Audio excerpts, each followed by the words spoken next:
ፋዘር አቤት ሰላም ነው? ሰላም ነን። ምንድነው ሃይማኖት? ሙስሊም ነኝ። አራሙ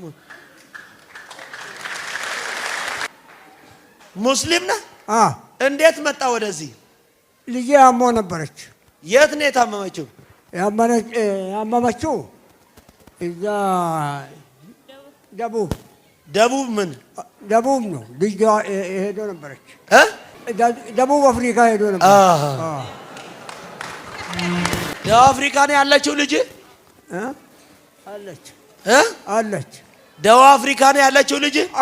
ምን ሆናለች? አሞአለች። ምኗን ነው ያመመው? በማህፀን ከላይ ከማህፀን ላይ ከላይ አሞ ነገ ሆስፒታል እንወስዳለን ብሎ ለኛ ሲደውሉ እዚህ መጣን እኮ